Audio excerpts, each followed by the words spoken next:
अपना एमपी आप देख रहे हैं और आपके साथ मैं हूं पुनीत। और चलिए खबरों की शुरुआत करेंगे और सबसे पहले बड़ी खबर आपको बता रहे हैं ग्वालियर से, जहां पर भीतरवार अंचल का यह तीसरा गांव बताया जा रहा है जो हॉटस्पॉट बनाया है। अमरोल गांव में कोरोना का संक्रमण काफी तेजी से फैला और यह हॉटस्पॉट बन गया। इटमा रेछुएरा के बाद अब अमरोल गांव हॉटस्पॉट बना है। 2 दिन पहले निकले एक पॉजिटिव मरीज से गांव में संक्रमण फैल गया और कल रात रिपोर्ट में गांव के 28 लोग संक्रमित निकले हैं। ग्रामीणों ने आज बैरिकेड लगाकर गांव में बाहरी आवाजाही को बंद कर दिया है। हॉटस्पॉट बनने के बाद गांव में स्वास्थ्य विभाग की टीम भी पहुंची है और कोरोना की जांच कराने से लोग अब बच रहे हैं। गांव में दर्जनों लोग खांसी, जुकाम, बुखार से पीड़ित हैं।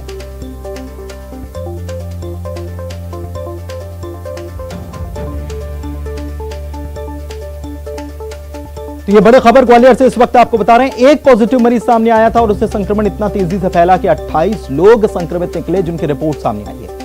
इसके बाद स्वास्थ्य विभाग की टीम यहां पर मौके पर पहुंची हुई है और जांच जब कराने की बात कही गई लोगों से, तो कई सारे लोग जो हैं वो सर्दी, खांसी, जुकाम से पीड़ित हैं, लेकिन अपना टेस्ट कराने के लिए तैयार नहीं है। सुशील हमारे संवाददाता फोन लाइन पर जुड़े हुए हैं, उनसे बात करते हैं। सुशील, बहुत गंभीर मामला है और खास तौर पर ग्वालियर से जो खबर आई है, यह तीसरा गांव है जहां पर हॉटस्पॉट बन गया कोरोना का। और सबसे बड़ी बात यह है कि बीते कुछ दिनों से हम देख रहे हैं कि ग्वालियर में कोरोना के मामले कम तो हो रहे हैं, लेकिन ग्रामीण क्षेत्रों में यह तेजी से फैल रहा है।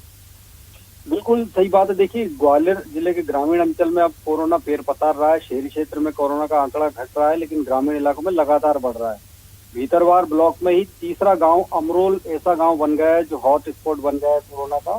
यहाँ 2 दिन पहले तक सिर्फ एक कोरोना पॉजिटिव मरीज था और उसकी रिपोर्ट आने के बाद जब अन्य लोगों का भी वहाँ टेस्ट किया गया तो कुल मिलाकर 24 घंटे में वहाँ 28 कोरोना पॉजिटिव मरीज मिले हैं।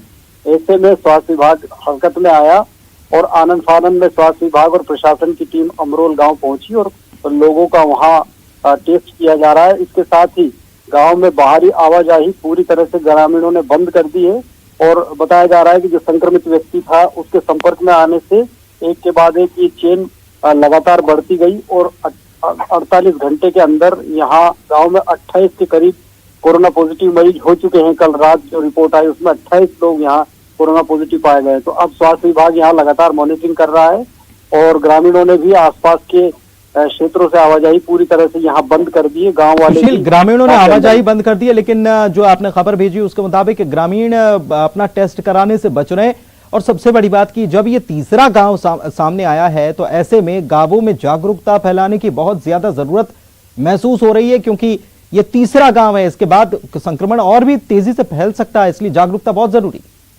बिल्कुल सही बात है, जागरूकता बहुत जरूरी है और यही वजह है कि इसी गांव की बात करें तो अमरोल गांव में कई दर्जनों जो है मरीज सर्दी, खांसी, बुखार के मरीज हैं, लेकिन वो टेस्ट कराने से बच रहे हैं, कतरा रहे हैं और लोगों को अंदेशा है कि टेस्ट कराने से शायद अगर वो पॉजिटिव निकलेंगे तो स्वास्थ्य विभाग उन्हें लेकर जाएगा इलाज के लिए।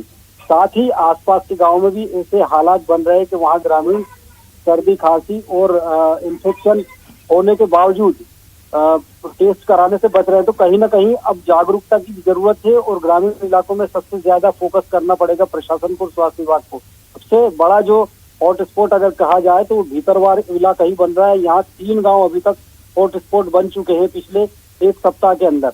इसके अलावा 6 गांव और ऐसे हैं जहाँ लगातार कोरोना मरीजों की तादाद बढ़ती जा रही। तो कहीं ना कहीं जागरूकता के साथ फील्ड में उतरकर मॉनिटरिंग और काम करने की अब जरूरत है स्वास्थ्य विभाग और प्रशासन के लिए। तभी सरकार तो ये दावा कर रही है कि टीम उतार दी गई है जो गांव-गांव जाकर जांच कर रही है, लोगों से बात कर रही है, सैंपलिंग की जा रही है। बिल्कुल सही बात है कि सरकार अपने तरफ से प्रयास कर रही, कह भी रही है, लेकिन ग्रामीण इलाकों में हालात ऐसे हैं कि भीतरवार में वैसे भी डॉक्टरों की कमी है। यहाँ करीब 150 के लगभग आसपास जो गांव लगते हैं उन गांव में टेस्ट करना या फिर लोगों को जागरूक करना सिर्फ छोटे से स्वास्थ्य महकमे के बस की बात नहीं। यही वजह कि प्रशासन को यहाँ पर दूसरा विभाग जो है उसके अमले को भी तैनात करना पड़ेगा। और बिल्कुल सुशील, इसके साथ स्थानीय लोगों को शामिल किया जाए तो बात और बन सकती है। स्थानीय लोग अपने तरीके से समझाएं तो शायद और लोगों को समझ में आए। फिलहाल जागरूकता की बहुत जरूरत है और लोगों को भी समझने की जरूरत है कि अगर सर्दी, खांसी, जुकाम, मुख्यमंत्री कह चुके हैं साफ तौर पर कि अगर आपको जरा भी लक्षण है अपना टेस्ट जरूर कराएं। हम संक्रमण की चेन को बढ़ाएं ना, बल्कि उसको तोड़ने का काम करें। मुख्यमंत्री बार बार अपील कर रहे हैं और ग्वालियर से ये बड़ी खबर आपको बता रहे हैं। इसके बाद यहां पर जो स्वास्थ्य विभाग की टीम है उसने डेरा डाल दिया है और लोगों की जांच की जाए।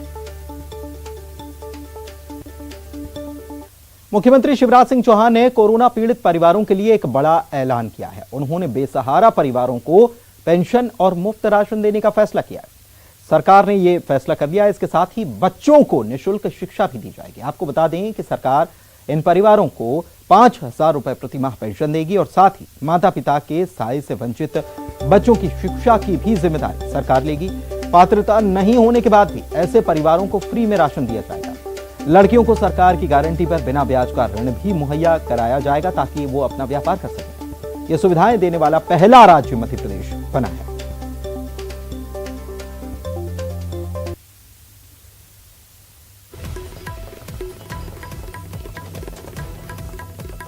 तो सरकार ने एक बड़ा फैसला लिया है। कोरोना पीड़ित परिवारों की सरकार जिम्मेदारी लेगी। ये सरकार का फैसला हुआ है, शिवराज सरकार का। और मुफ्त में राशन दिया जाएगा। 5,000 रुपए परिवारों को प्रति माह पेंशन दी जाएगी। और जिस घर में कोई कमाने वाला नहीं है उन परिवारों की आर्थिक मदद होगी। बच्चों को निःशुल्क शिक्षा दी जाएगी। माता पिता के सहाय से वंचित बच्चों की शिक्षा की जिम्मेदारी सरकार की।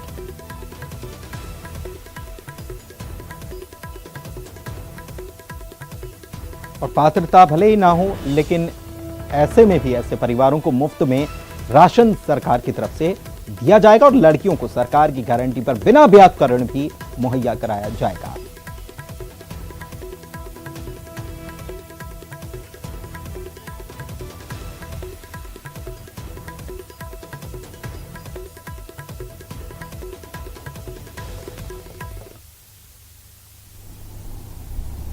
कई परिवारों को तोड़ के रख दिया है। कई परिवार ऐसे हैं जिनके बुढ़ापे की लाठी के सहारे छिन गए और कुछ परिवार ऐसे हैं जिनमें मासूम बच्चों के सिर से अपने पालक, अपने पिता, अभिभावक का साया उठ गया है। ऐसे बच्चों के सामने अब जीवन यापन की समस्या उठ खड़ी हुई है और इसलिए हमने फैसला किया है कि ऐसे बच्चे जिनके परिवार से पिता का साया उठ गया, कोई कमाने वाला नहीं बचा, घर में कोई कमाने वाला नहीं, ऐसे परिवारों को 5,000 रुपया प्रति माह पेंशन दी जाएगी ताकि बच्चों को जीवन यापन के लिए परेशान ना होना पड़े। और वहीं सीएम शिवराज सिंह चौहान आज शहडोल और रीवा के दौरे पर हैं। शहडोल में सीएम ने यहां संभाग स्तरीय कोविड की समीक्षा बैठक की और अधिकारियों के साथ हालात पर मंथन किया। इसके बाद सीएम शिवराज सिंह चौहान रीवा गए। कोरोना संक्रमण को लेकर अधिकारियों से चर्चा की। इस दौरान उन्होंने जिले में ऑक्सीजन, वेंटिलेटर और रेमडेसिविर इंजेक्शन की उपलब्धता को लेकर चर्चा की और अफसरों को आदेश दिया कि किसी भी तरह संक्रमण की चेन को तोड़ना है। मास्क और सोशल डिस्टेंसिंग के साथ साथ सर्दी, जुकाम जैसे शुरुआती लक्षण आने पर तुरंत जांच कराने की बात भी मुख्यमंत्री ने।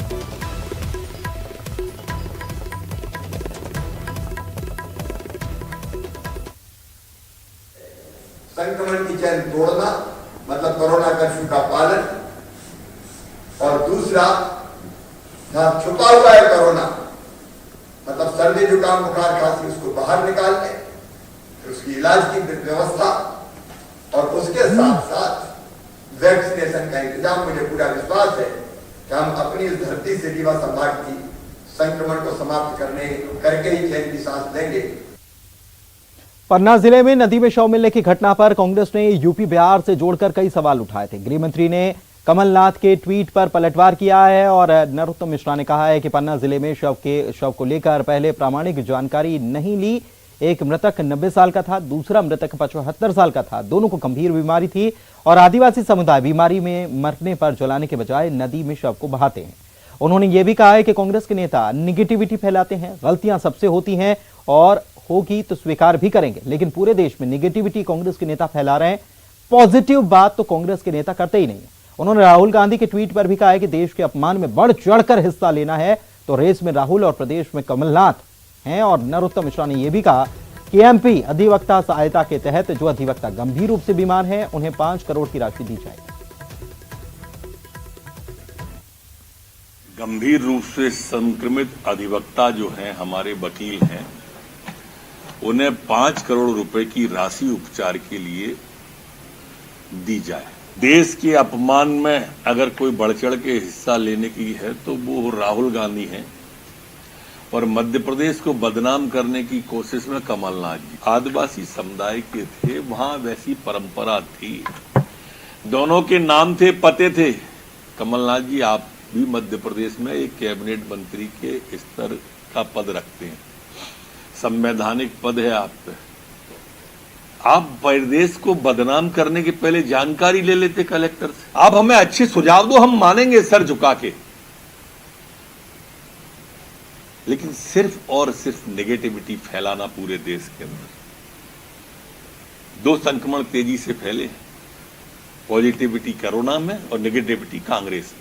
कोरोना से संक्रमित जो बेसहारा बच्चे हैं, जिससे कोरोना से के संक्रमण जिनके माता पिता चले गए और बेसहारा हो गए, उन पूरे परिवारों की चिंता शिवराज सरकार करेगी। इन बेसहारा परिवारों को पेंशन, निःशुल्क राशन, बच्चों को निःशुल्क शिक्षा जैसी सुविधाएं देने वाला राज्य मध्य प्रदेश हिंदुस्तान का पहला राज्य होगा। अभी भी गांव के अंदर कोरोना की संक्रमण दर 6% है और शहरों में 13% है। इसलिए ये भ्रम भी न फैले कि गांव में तेजी से फैला है। गांव के लोग अत्यधिक जागरूक हुए हैं और जो सीएम मुख्यमंत्री जी ने व्यवस्था दी थी उसको पालन कर रहे हैं। और वहीं सरकार के कोरोना पीड़ित बेसहारा बच्चों के फैसले पर पूर्व मंत्री और कांग्रेस नेता पीसी शर्मा ने कहा है कि ऐसे बच्चों के लिए अलग से हॉस्टल बनना चाहिए जहां उनकी शिक्षा और रहने की व्यवस्था की जाए। भोपाल मेमोरियल अस्पताल रेप मामले पर उन्होंने कहा है कि अब तक सुन रहे थे कि लोगों की मौत ऑक्सीजन और इंजेक्शन की कमी के चलते हो रही है, लेकिन अब तो अस्पतालों में कोरोना पीड़ितों के साथ दुष्कर्म हो रहे हैं और मामले को दबाने की कोशिश की जा रही है। गृह मंत्री डॉक्टर नरोत्तम मिश्रा के मध्य प्रदेश के कोरोना मॉडल को दूसरे राज्यों में लागू करने वाले बयान पर उन्होंने कहा कि यहां के मॉडल कहीं और लागू न किए जाएं, नहीं तो यहां के जैसी परिस्थिति दूसरे राज्यों में भी हो जाएगी।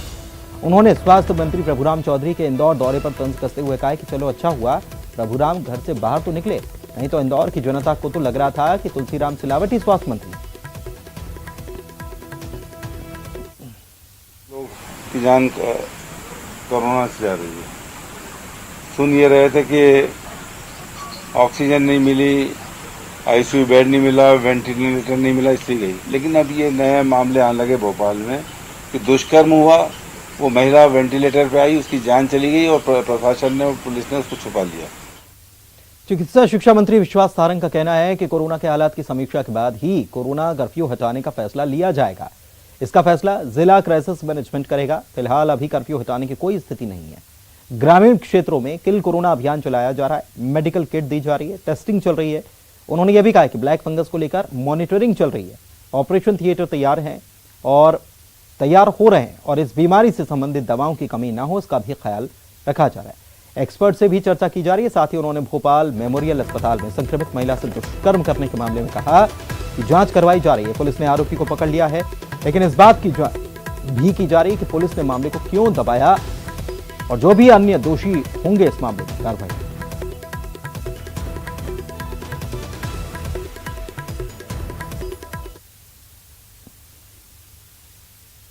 अभी तो इस बात का आकलन किया जाएगा कि किस ढंग से ये कोरोना कर्फ्यू को विड्रॉ किया जाए। सरकार ने ग्रामीण क्षेत्र में जिस प्रकार का संक्रमण का विस्तार हुआ है उसको लेकर किल कोरोना अभियान का विस्तृत कार्यक्रम किया है और किल कोरोना अभियान के तहत जो सर्वे हो रहा है उसमें एक एक घर में, प्रत्येक गांव के प्रत्येक घर में हमारी टीम जा रही है। म्यूकोरमाइकोसिस ब्लैक फंगस को लेकर हमारी सरकार ने काम करना शुरू किया है। कल ही हमने उच्च स्तरीय बैठक कर ये निर्णय लिया है कि हम भोपाल और जबलपुर के मेडिकल कॉलेज में इस बीमारी से संबंधित यूनिट स्थापित करेंगे। ये म्यूकोर यूनिट में न्यूरोलॉजी, ईएनटी, ऑप्थेल्मोलॉजी और मेडिसिन विभाग के विशेषज्ञ रहेंगे। इन चारों विभागों को मिलाकर म्यूकोर यूनिट की स्थापना की जाएगी। आज इस घटना को लेकर मैंने भी बातचीत की है और ये सुनिश्चित किया है कि इस घटना में जो भी आरोपी हैं उनको पकड़ा जाए और सख्त से सख्त कार्रवाई की जाए। जबलपुर से बड़ी खबर आपको बता रहे हैं। नकली रेमडेसिविर पर न्यूज 18 का यह खुलासा है कि रैकेट के खुलासे के बाद मरीजों की जान बच गई। जी हां, रैकेट के सामने आने के बाद, रैकेट का जो पर्दाफाश हुआ उसके बाद कई मरीजों की जान बची है। रायपुर की दवा फर्म ने ऑर्डर दिया था रेमडेसिविर की सप्लाई का और रायपुर की डायमंड एजेंसी ने यह ऑर्डर दिया था। 200 रेमडेसिविर इंजेक्शन का ऑर्डर दिया था और इंजेक्शन की सप्लाई से पहले ये पूरा रैकेट पकड़ा गया। नकली रेमडेसिविर रैकेट के मुख्य आरोपी कौशल वोरा की फर्म आदिनाथ डिस्पोजेबल के खाते में रकम डाली गई और इंजेक्शन की सप्लाई से पहले ही रैकेट पकड़ा गया।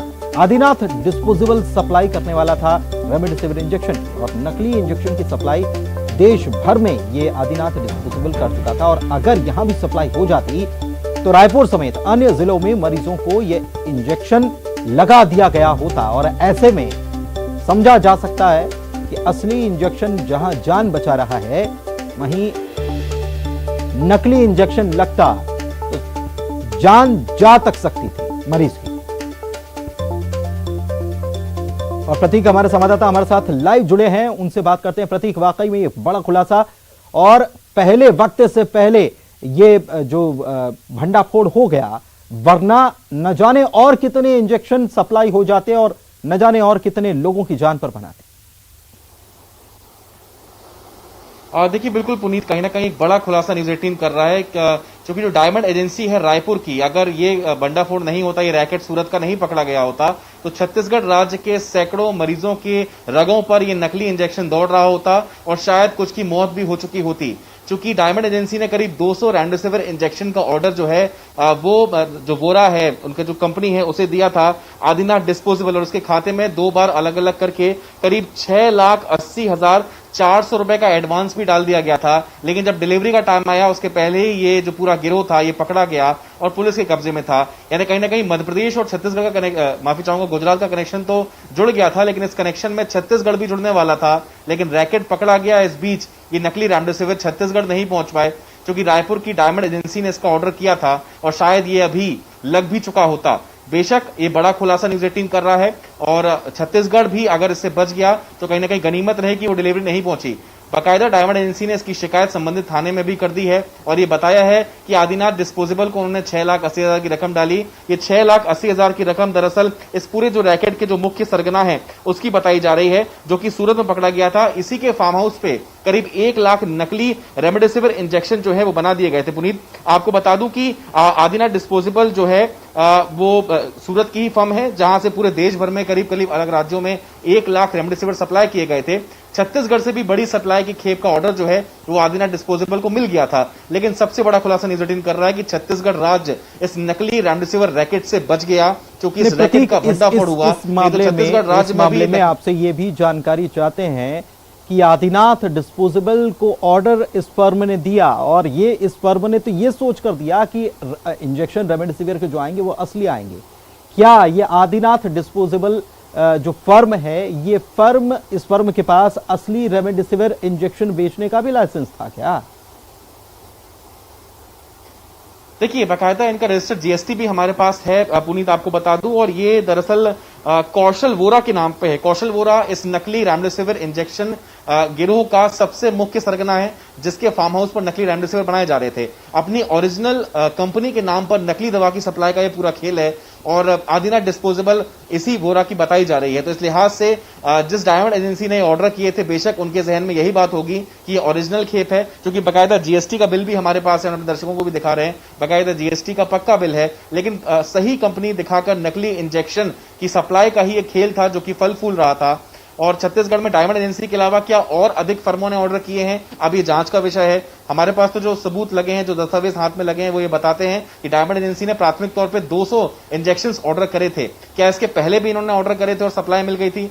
क्या और अधिक एजेंसियां इसमें इन्वॉल्व हैं? क्योंकि कहीं ना कहीं अब ये रैकेट पूरे देश भर में फैला है, तो छत्तीसगढ़ में अब अलर्ट कहीं ना कहीं होना चाहिए प्रशासन को, महकमे को, और कहीं ना कहीं जांच बिठलवानी चाहिए कि कहीं आदिनाथ डिस्पोजेबल से किसी फर्म ने वहां की कोई सप्लाई तो इंजेक्शंस की नहीं ली, क्योंकि अगर ली है तो कहीं ना कहीं नकली इंजेक्शंस छत्तीसगढ़ भी पहुंच चुके हैं रायपुर के माध्यम से। तो ये जांच का बेहद बड़े जांच का विषय है। कहीं ना कहीं इस पे तत्काल रूप से एक्शन भी लिए जाना चाहिए और ये पता करना चाहिए कि आदिनाथ डिस्पोजेबल से किसी फर्म ने कहीं सप्लाई इंजेक्शंस की तो नहीं ली। अगर नहीं ली है तो बहुत अच्छी बात है, और अगर ली है तो तत्काल उस स्टॉक को कहीं ना कहीं सीज करना होगा, क्योंकि देश भर में आदिनाथ डिस्पोजेबल ने ग्लूकोज और नमक मिलाकर नकली रेमडेसिविर इंजेक्शन सप्लाई की है। जिस प्रकार से जबलपुर में हमने हाल देखा कि 60 मरीजों को तो लग चुका था सिटी अस्पताल में।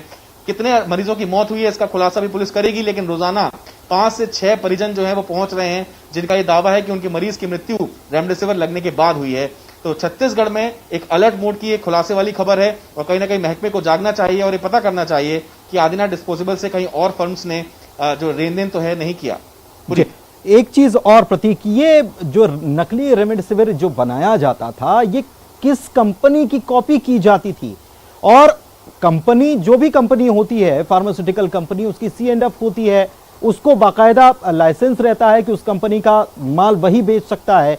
क्या ये आदिनाथ डिस्पोजेबल जो है, क्या ये रजिस्टर्ड था उस फर्म से, ये भी जानना जरूरी है। और किस कंपनी का ये कॉपी करते थे? देखिए, ये आदिनाथ जो डिस्पोजेबल है, ये मैन्युफैक्चरिंग फर्म नहीं थी पुनीत, ये सप्लाई चेन में मुख्य सप्लायर के रूप में सामने आए थे। एक ही कंपनी का अभी तक नाम उजागर पुलिस ने नहीं किया, लेकिन एक ही कंपनी का एक ही बैच नंबर का जो रेमडेसिविर है वो जबलपुर भी आया था, जिसमें एक ही बैच नंबर के 500 इंजेक्शंस की बॉयल मिले थे। और ऐसा अनुमान है कि शायद एक ही बैच नंबर के और एक ही कंपनी के ये बॉयल रायपुर भी पहुंचते। नहीं, लेकिन प्रतीक सवाल ये भी है, प्रतीक सवाल पुलिस पर भी है। पुलिस को तो तुरंत इस मामले में जानकारी साझा करनी चाहिए, ताकि पूरे देश में जो बात सामने आ रही है कि 1 लाख इंजेक्शन पहुंचा दिए गए, तो लोग कम से कम चेक तो कर सकें, लोग सजग तो हो सकें। जो जिस आदिनाथ फर्म से गया है, किसी और ने खरीदा है, कम से कम उसको तो पता चल सके कि कौन सी कंपनी का है, कैसा दिखता है, ओरिजिनल और डुप्लीकेट में अंतर क्या है। ये तो तुरंत बताया जाना चाहिए, लेकिन क्यों छुपाया जा रहा है? बेशक पुनीत, इसके पहले सवाल का मैं आपको जवाब दे दूं, वो दस्तावेज भी हमारे हाथ लग गया है।